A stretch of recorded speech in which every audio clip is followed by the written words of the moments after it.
So, Steve Harvey had done an interview with Shannon Sharp, and he began to explain the relationship he had with all three of the guys, especially Bernie Mac. It was not as close as we all thought. At least I thought they were close. He said they tried tons of times to get back together to make this magic happen again, but nope, it didn't happen. So this is Shannon Sharp interviewing him. Why did it end? After the movie, man, that was probably... Blessing and a curse? Yeah. The four of us. It was the largest comedy movie ever in history. We split up. You wish you would have stayed, kept it together a couple... We tried everything. But, you know, dudes felt like they was movie stars. I never saw myself as a movie star. Just let me go be me. So I knew. But Bernie got a lot of roles. Sid got a lot of roles. So I just knew. But the thing that they did, though, when they went and got so many roles, they stopped doing stand-up. Right. Me, I felt so strongly about stand-up, I never stopped. Right. When I got my TV shows, I still toured on the weekend. Right. By myself, take two people with me. Radio City Music Hall.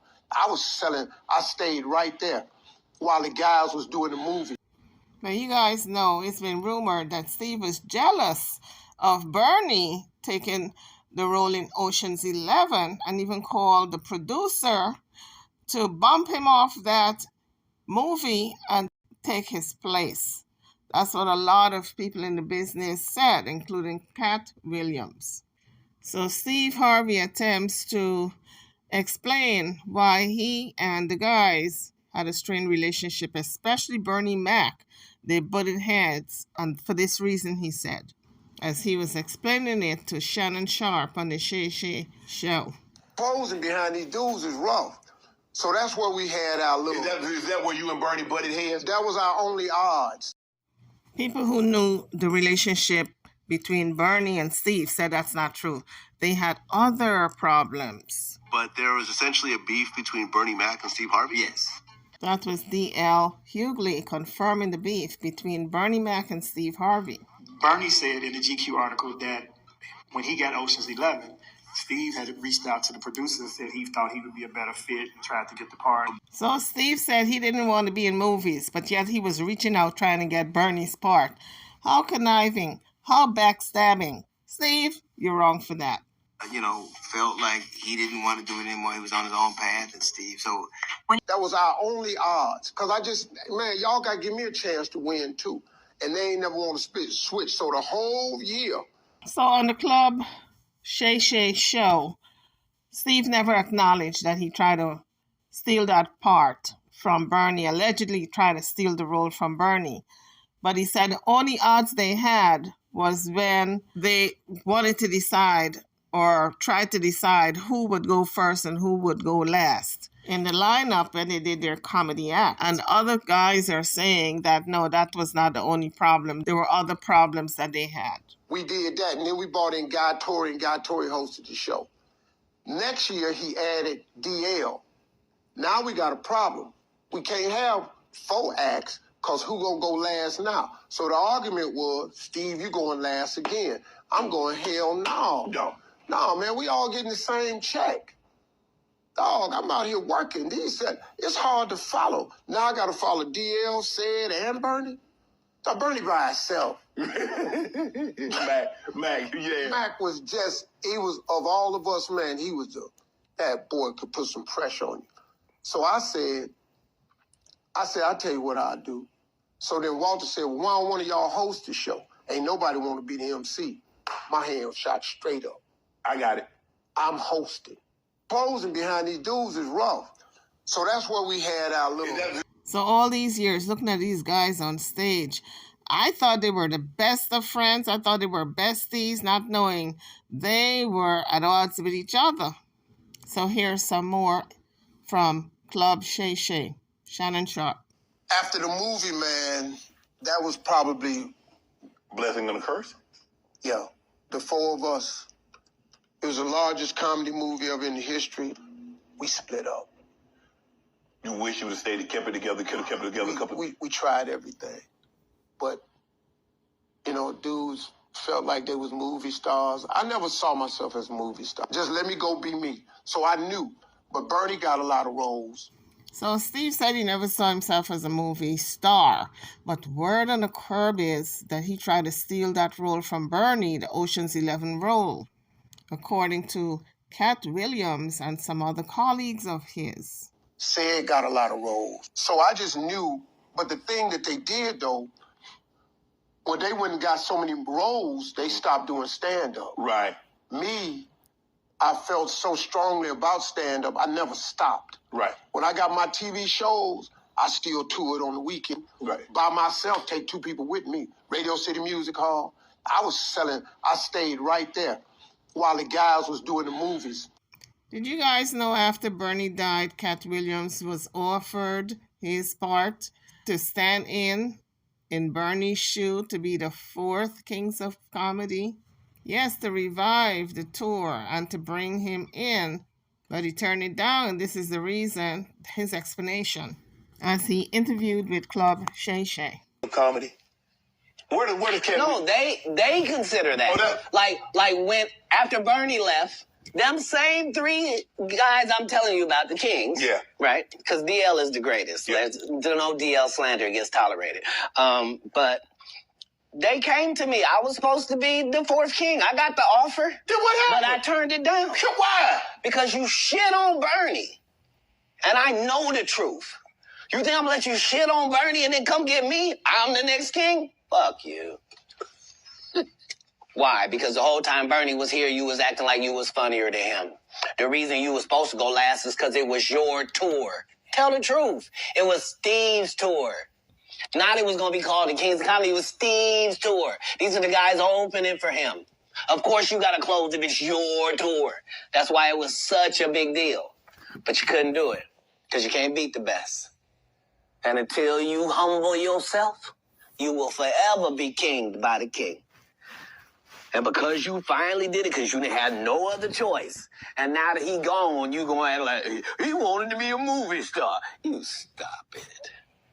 You stop it. That man was funnier than all of y'all, and y'all thought y'all had one over on him. You thought he was black and ugly, and you were good looking, and he couldn't make it because you did. And that ain't the way comedy works. The king is the funniest. Period. Every time. And that's why no audience member was ever swayed. It didn't matter where Bernie went. You think if Bernie went first, he wasn't the king? Get out of here. Get out of here. Get your ego out of this. You let the best be the best, right? Well, it seems as though Cat was in line because Ed Lover said the same thing. He said Cat was telling the truth. Let's take a listen. And then he goes on to say that after he was supposed to be one of the new Kings of Comedy, that they approached him after Bernie passed and they wanted to take it back out. And he was supposed to be a new King of Comedy, but he didn't want to go on the Kings of Comedy tour because of Steve Harvey's treatment of Bernie Mac. He has a lot of respect for Bernie Mac, and I love Bernie Mac. Y'all know Bernie Mac was in Who's the Man? Bernie Mac was a friend of mine until he passed on. When I tell you one dude that has never, ever, ever changed, y'all have heard me say this before, is Bernie Mac. Love Bernie Mac. And Bernie, the stuff that he said, Cat Williams said about Steve Harvey calling to try to get Bernie's role on Oceans and that kind of stuff, Bernie told me out of his own mouth. Well, there you have it, guys. Cat Williams was not lying when he said that Steve tried to steal that role from Bernie. How horrible. Steve, you're wrong for that. That's downright dirty. Cat Williams said about Steve Harvey calling to try to get Bernie's role on Oceans and that kind of stuff, Bernie told me out of his own mouth. And Bernie, I've known Bernie. Like I said, we did Who's the Man in like 91 to 92. The movie came out in 93. Okay? I met Bernie during the taping of Def Comedy Jam. And I went and said, we need Bernie Mac in this movie. Bernie Mac has never fronted on me. Bernie Mac has never lied to me. I believe Bernie Mac when he said Steve Harvey hated on him. Isn't that something? that they portrayed themselves as being so close when they did stand up, but behind the scenes, they didn't get along. I guess you never know about people. But I believe in the beginning they, were friends and they got along, but later on the egos got in the way because these guys are heavyweights. These are stand-up comics that not too many people can go toe to toe with them. And for them to be on the same stage, I'm sure there were some egos involved, with each one of them thinking they were better than their colleagues. But they kind of admit, now that Bernie's gone, they admit that he was the best. So after Bernie Mac passed away, his widow got an interview with Oprah, and she was talking about the last time she spoke with Bernie, and it was a sad moment. Let's take a listen. So Bernie Mac's widow had an interview with Oprah on the Oprah Winfrey show, and she was so emotional about his death, but she recounted what happened the last couple of minutes of his death, or the last hour, I should say. She started out by saying it was August the 8th and he had awakened. He was in the hospital on his dying bed. And they said, we're going to put a feeding tube in him, and just everything went wrong. His heart stopped beating, and they had to resuscitate him. And when they finally let me go in the room to see him, I was like, oh my God, he was just shaking, and his eyes was just like wide open, and he wasn't really looking at anybody, And I remember telling him, I said, oh, please don't die. Please don't die. I said, I'm here. I'm waiting for you. I'll take care of you. Just don't die. Don't die. And so it was like hours later. It was around 2:00 that morning. I remember seeing the door open and the doctor was standing in the doorway. And I looked at her and I said, he's gone, isn't he? And she said, and I just thought, oh my God, what am I going to do? That was my whole life was him since I was 16. And I didn't know what I was going to do. I was like, what is my reasoning for being here now? What is my purpose? How am I going to make it now? Bernie Mac died on August 9th, 2008. According to UI Health, Chicago comedian Bernie Mac suffered from sarcoidosis and died from complications of the disease in 2008. According to Mayo Clinic, the growth of tiny collections of inflammatory cells in different parts of the body. Sarcoid causes damage to the lung tissue that heals by scarring. The film shows a diffuse milky and granular appearance in the normally dark lung areas.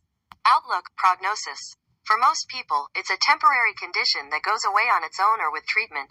For some, it's a chronic illness that causes permanent damage. About 2/3 of people diagnosed with sarcoidosis will eventually be disease-free. Sarcoidosis will go into remission in 2 to 3 years. The cause of pulmonary sarcoidosis is unknown. Experts think that bacteria, viruses, or chemicals might trigger the disease. It may also be genetic. Repeat that. According to Johns Hopkins Medicine, the most common symptoms of pulmonary sarcoidosis are shortness of breath, which often gets worse with activity, dry cough that will not go away, chest pain, and wheezing.